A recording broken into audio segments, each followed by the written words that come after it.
Halaka po kayo diyan. Mura lang. 1, 2, 3, 4, 5, 6, 7, 8, 9, 10, 11, 12.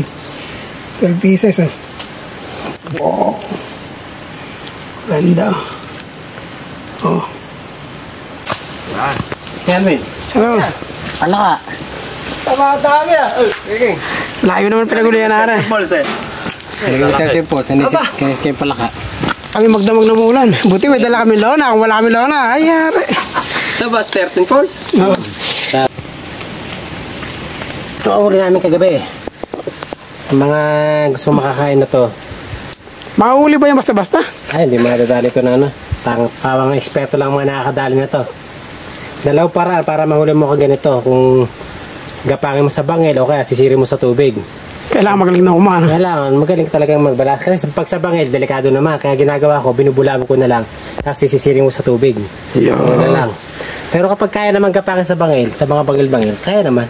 Hindi na kailangan sumisid, napakalamig ng tubig eh. Kung gusto nyo makataparan ng paghuli na to, panoorin mo kami. Kaya mo sa aming page. Bali, ang huli namin kagabi ay 1, 2, 3, 4, 5, 6, 7, 8, 9, 10, 11, 12. 12, pinakawalang pa iba. Yeah! Kasi walang may iwan doon, walang paparami. Kailangan may maiwang lahi. Kaya kami naiiwan sa isang lugar eh. Okay. Okay, thank you. Tara.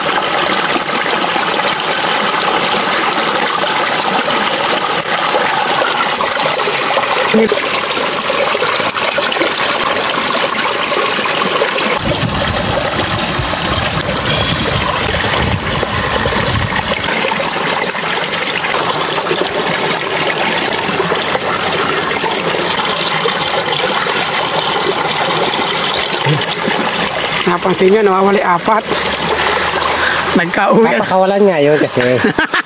Kung malalaki pinapakawalan yun. Nagka-uwian na. Papakawalan sa amin. Oh, look yummy. Nice and good.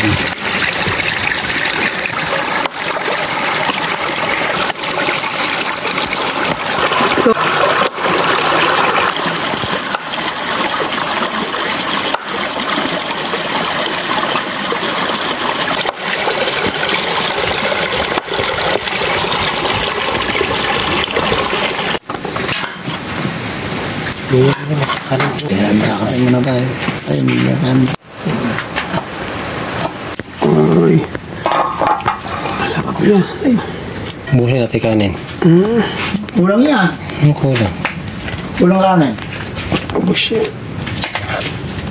Uy, sarap kumain yan. Palaka. Lalaki ng hita. Sili yan.